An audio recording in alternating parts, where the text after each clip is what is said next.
What's up, guys? Welcome to Daily Dose of Reddit. This is your host, Zach, and today's subreddit is the envy of many people, and it's r/IDoWorkHereLady. Alright, this story's called From Airport to Park Entrance. Was listening to this subreddit being read on YouTube when I remember this adorable story from when I was doing an internship for a certain mouse in Orlando, Florida a few years ago.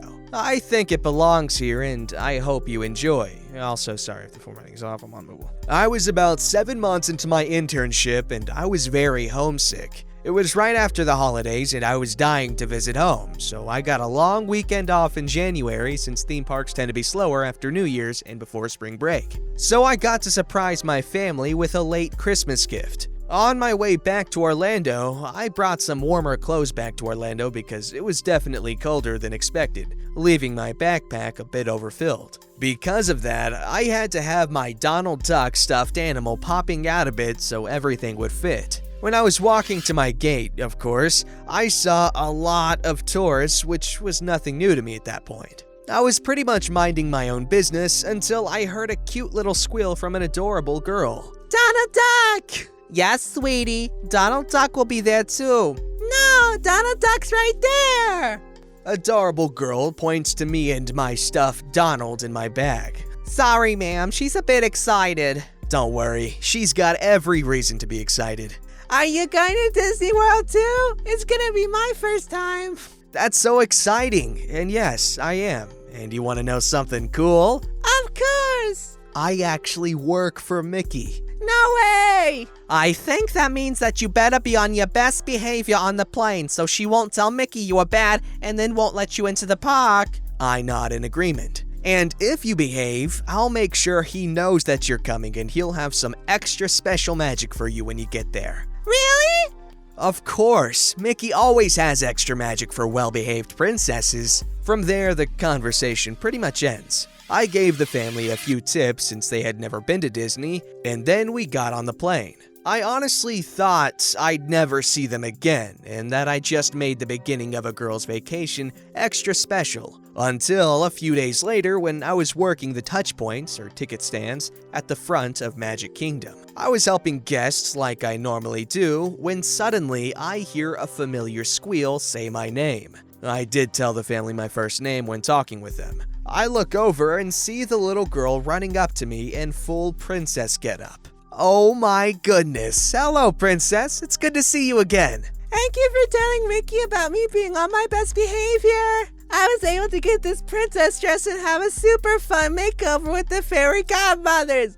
Now I'm gonna go eat in Cinderella's castle. I looked up to her mom. It was obvious they had planned the makeover as a surprise and used the whole Mickey thing as an explanation. Why don't we get a picture of you two together and then let her get back to work? Okay, Mom. So we took the picture and I gave adorable girl a big hug. Mickey and I have one more surprise for you. Nuh-uh. Of course, you're our pal. Why wouldn't we surprise you? Just wait 1 second. At park entry, we work with guest relations, so I called over one of my friends in guest relations, explained the situation, and asked if they could grab me a Donald Duck plush from the store. So he ran over, grabbed it for us, and then I got to give her the best surprise ever. I want to make sure you remember this trip forever and start off your day just like you started off your plane ride, with Donald, and that way we can have matching ones too. Thank you, that's so cool, you're the best! At this point, her mom is crying and adorable girl is running around like a kid at a candy store. Adorable girl and I took one more picture with the plush and then I wished them a goodbye and worked the rest of my shift. Edit. Thank you for the platinum and golds and all of the lovely comments. I'm happy to sprinkle a little bit of wholesome positivity during these crappy times. Reading how happy this made you all is making me happy. Proud to throw out a good story amongst all the Karens. And it's much appreciated. Holy cow. Who else was waiting in anticipation of some entitlement just out of nowhere, but was pleasantly surprised when there was none to be found? Also, you're welcome for the incredibly realistic little girl voice. I pride myself. This story is called Friday Evening Dinner. First of all, English isn't my first language, and I hardly ever use it, at least not verbally. I'm not on mobile, and I'm not handing out any excuses, take it as is. I was listening to my favorite YouTubers reading Reddit stories from the IDoWorkHereLady subs when I came to think about an episode I had many years ago that probably would fit in here. Hope you all like it, even though it is a little different from the other stories you're used to reading. I was sitting in a local restaurant having dinner and a beer after work on a Friday evening. The restaurant wasn't packed and it was nice and quiet, and I didn't see anyone I knew, so I just sat there all by myself in my own thoughts, enjoying the meal. I finished the meal and my beer and went outside for a smoke. When I came back in, there was a new beer on my table. I asked the waiter if he had read my mind, and he just smiled at me. After the beer, I ordered a drink and finished it before I went to the toilet to make room for another one. Same thing happened. There was a new drink standing on my table waiting for me. I was puzzled for a bit, but finished it and called the waiter to pay my bill. He came over to me and told me that it was already taken care of. What the fuck? By who? And why? It turned out that a man I didn't know paid it all. I thanked him, but asked why, as I clearly didn't know him. He asked me if I remembered that I helped a couple moving a large cupboard from a trailer and inside a house a year or so ago. I barely did, as it was a long time ago and wasn't anything special. One day when I was walking around the neighborhood, he and his pregnant wife, I guess 6 to 7 months, had bought the said cupboard and I helped him lift it so his wife didn't have to. I mean, she was pregnant, and this is what you do. You help out when you can. They didn't know anyone around the area and didn't have anyone to ask for help and thought she would have to help out lifting it. He said, "I do work here. Actually, I'm the owner. It's my pleasure to give something back to you for the help you gave us back then." Sorry for the lack of Karens and the drama you are familiar with in the stories on here. Edit. Wow! I posted this and went to bed. Now I woke up and this thing has exploded with positive feedback during the night. I humbly thank you all for your positive replies, upvotes, and awards. What I did wasn't anything out of the ordinary. I only did what everyone should have done when they come to a situation like that. Me, myself, try to help out wherever I can, whenever I can. The only thing special about this incident was that I didn't know them. It's never wrong to be kind to people. Me and the couple have become friends, and I even know their daughter, who's around 17, 18 years old. She has become a quite smart, multilingual woman and is studying hard to get her degree of whatever field she's in. Whenever I call the owner for a table reservation, he answers, "Hello, neighbor." That is an incredibly sweet story. Holy cow. Wholesome overload this episode, guys. Let me know in the comments below if you appreciate the wholesomeness and if you'd like more wholesome content. I can do a wholesome Wednesday or something. I don't know. Maybe. I don't know. But no promises. You boys got commitment issues. This story's called "The Guy with the Scanner Does In Fact Work Here and Is Not Hoarding."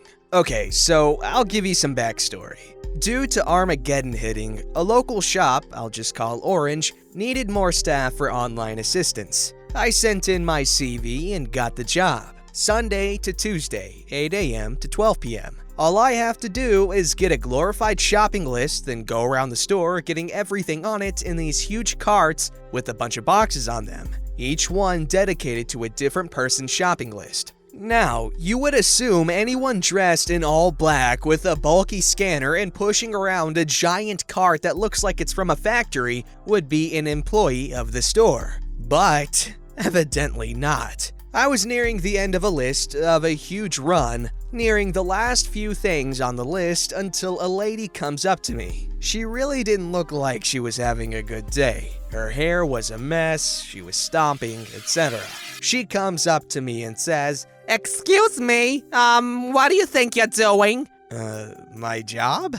Do you mean your job? Your job is to hoard food? No, I work here as an online assistant. I'm getting food for other people. You don't work here. You're not wearing a uniform. You wait here. I'm gonna go find a manager. Checkmate. At this point, I had won. You see, the scanner I'm using has a button to just call a manager to your current location. It's a treasure tool and can never fall into the hands of the Karens and Ednas. Oh, don't worry, ma'am. I can call one right over with my employee scanner. good. Wait, employee scanner? How did you get that? I figured she was coming to her senses, but it was too late. The manager had been called and was on her way. As I was trying to tell you, ma'am, I work here. I just don't have a uniform yet. The manager eventually arrives. She had an R name like Rachel or Rebecca or something, so for the purpose of this story, we'll call her manager. What's happening, OP?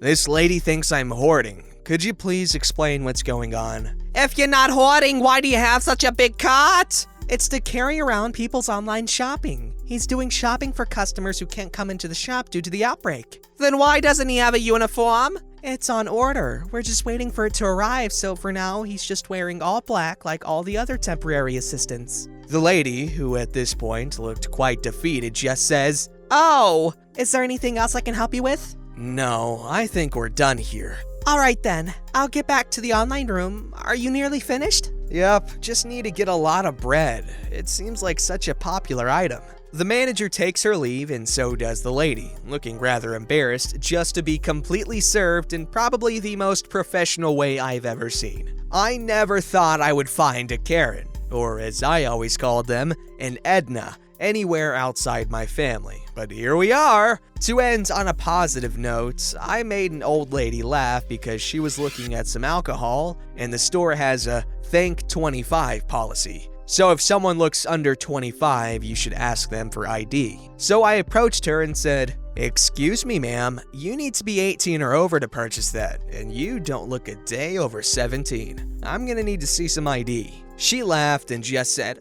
"Oh, thank you, dear." So that was nice. Edit! The reason I said employee scanner is because there were two types. Basically, the employee ones are bulkier, have black cases, and look more like a gun with a flat top. The ones customers use look like white and orange phasers from Star Trek. Seems like Karen's the type of lady to hail a taxi, get in, and accuse the driver of being a thief because he's not wearing a taxi uniform.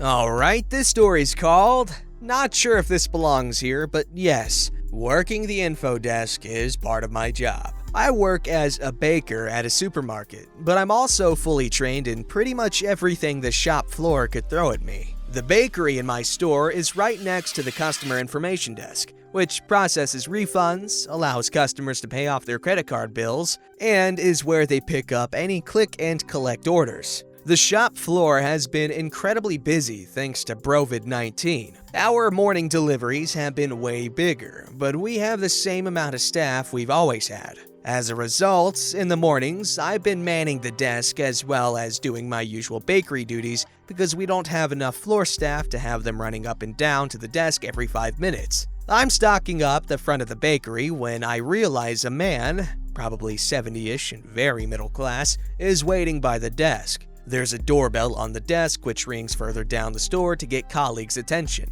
but also a note next to the doorbell that says if nobody is there to go see the baker as I can't hear the doorbell over the ovens. So I stop what I'm doing and ask if he's waiting. He says he's fine, so I assume someone else had already gotten to him and carried on with my day. Maybe 10 minutes later, I'm heading out of the bakery again to go fill up a shelving unit further down the store with some fresh rolls, and this guy is still there. I ask if I can help him. This time he looks up and down, taking in my baker's whites and hairnet before reiterating that no, he's fine. Alright, I shrug and carry on.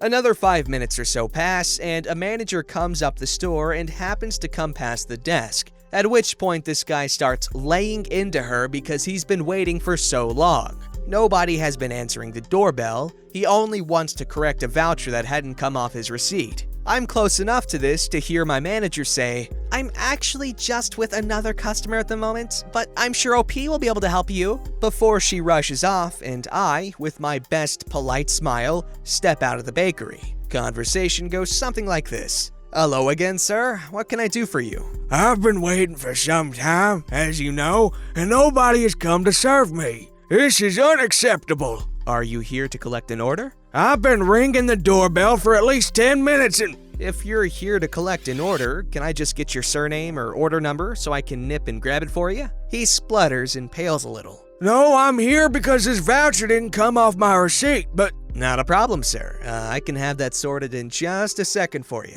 And again, with a big smile, I go behind the desk and refund the gentleman his 80 pence. A process which takes all of maybe a minute if you include me logging into the till. I send him on his way with, "I'm so sorry it took so long for anyone to ask if you needed anything. Have a lovely day." The manager who walked past asked me to be more wary of people waiting at the desk, until I explained what had happened and she checked the CCTV, at which point we had a good laugh at his expense. Honestly, other than just an utter brain fart, I don't think the guy did much wrong. I mean, imagine being in his place. He's waiting and waiting and waiting, and he doesn't want to bother anyone else, so he's just waiting for the people that he thinks are supposed to be the ones to answer his doorbelling. And then when someone finally comes, you're probably annoyed at that point, like, why aren't you doing your job? We don't exactly know how he said it or what he said, so I can't be 100% certain if he didn't do anything wrong, but I don't think it's too outrageous. Don't forget to like, subscribe, and hit that bell to never miss an episode.